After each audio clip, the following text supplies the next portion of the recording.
ഇന്നലെ റിസൾട്ട് വന്നു, പക്ഷെ കുറേ ചോദ്യങ്ങൾ ബാക്കി. അതായത് നമ്മുടെ നീറ്റ് എക്സാമിൻ്റെ റിസൾട്ട് വരേണ്ടിയിരുന്നത് 14-ാം തീയതി ആയിരുന്നു. 14 എന്നുള്ളത് മുന്നേ പ്രിഡിക്റ്റഡ് ആണ്. പിന്നെ എന്തുകൊണ്ട് ഈ ഇലക്ഷൻ റിസൾട്ടിനിടയിൽ തന്നെ ഇന്നലെ ഈ റിസൾട്ട് വന്നു? എന്തിനാ ഇത്രയും 10 ദിവസം മുന്നേ തന്നെ ഇത്രയും ധൃതിപ്പെട്ട് ഈ ഇലക്ഷൻ റിസൾട്ടിനിടയിൽ തന്നെ നമ്മുടെ നീറ്റിൻ്റെ റിസൾട്ടും കൂടെ വന്നു? ഇതിൽ ഈ ചോദിക്കാനുള്ള ചോദ്യങ്ങൾ കുറേ പ്രശ്നങ്ങളുണ്ട്. കാരണം 720-ൽ 720 മാർക്ക് കിട്ടിയിരിക്കുന്ന കുട്ടികളുടെ 69 പേരുടെ ലിസ്റ്റ് പബ്ലിഷ് ചെയ്തു. 80-ന് മുകളിലെ കുട്ടികളുണ്ടായിട്ട് എന്തുകൊണ്ട് മറ്റുള്ളവരുടെ ലിസ്റ്റ് പബ്ലിഷ് ചെയ്തില്ല?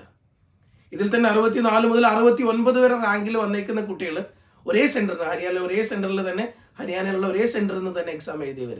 എന്തുകൊണ്ട് അങ്ങനെ സംഭവിച്ചു? ഇവിടെ 718 മാർക്കും 719 മാർക്കും NTA കൊടുത്തേക്കുന്നു. എങ്ങനെ നീറ്റ് എക്സാമിൽ 718 719 മാർക്ക് ഉണ്ടാവുന്നത്? ആദ്യമായിട്ടാണ് ഇതുവരെ നടന്നേക്കുന്ന ഒരു എൻട്രൻസ് എക്സാമിന് പോലും നമുക്ക് എല്ലാവർക്കും അറിയാം അങ്ങനെ ഒരു റിസൾട്ടേ ഉണ്ടാവില്ല. പിന്നെ എന്തുകൊണ്ടാ 718 മാർക്ക് ഉണ്ടായി, 719 മാർക്ക് ഉണ്ടായി? നടന്നേക്കുന്നത് എക്സാം തന്നെയാണ്, കഷ്ടപ്പെട്ട് പഠിച്ചേക്കുന്നത് നമ്മുടെ കുട്ടികൾ തന്നെയാണ്. പക്ഷേ ഇതെല്ലാവരും ഫേക്ക് ചെയ്യുന്നതല്ലേ? ഇതിനുള്ളിലുള്ള യാഥാർത്ഥ്യം എന്താ? ഒരു കുട്ടിക്ക് എങ്ങനെ ആ മാർക്ക് കിട്ടി? ഇതിന് ഉത്തരം പറയേണ്ടത് NTA തന്നെയാണ്. ഇനിയും 2-3 ചോദ്യങ്ങളും കൂടെ ബാക്കി. അടുത്തത്, എന്തുകൊണ്ട് ഇത്രയും കുട്ടികൾ 720 മാർക്കിൽ വന്നു? 720 മാർക്കിൽ ഇത്രയും ആളുകൾ, 80-ന് മുകളിലുള്ള ആളുകൾ എങ്ങനെ വന്നു? ഓക്കെ, അത് ചിലപ്പോൾ എക്സാം ഈസി ആയിരിക്കാം അല്ലേ? എക്സാം ഭയങ്കര ഈസി ആയതുകൊണ്ടായിരിക്കാം. ഓക്കെ, ഇനി അടുത്തൊരു കാര്യം കൂടെ. നമ്മൾ നേരത്തെ പറഞ്ഞു 718 വന്നു, 719 വന്നു.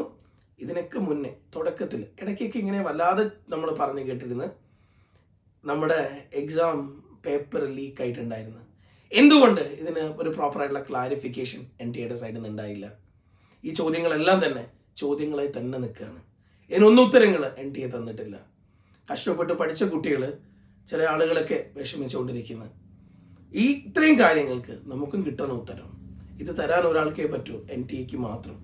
അപ്പോൾ നാഷണൽ ടെസ്റ്റിംഗ് ഏജൻസി നമ്മുടെ കുട്ടികളുടെ റിസൾട്ട് വെച്ച് കളിച്ചില്ലായിരുന്നെങ്കിൽ 718 719 മാർക്കുകൾ ഈ ഓൾ ഇന്ത്യയിൽ ഉണ്ടാവുമായിരുന്നില്ല. ഇതിന് ഉത്തരം പറഞ്ഞേ പറ്റൂ.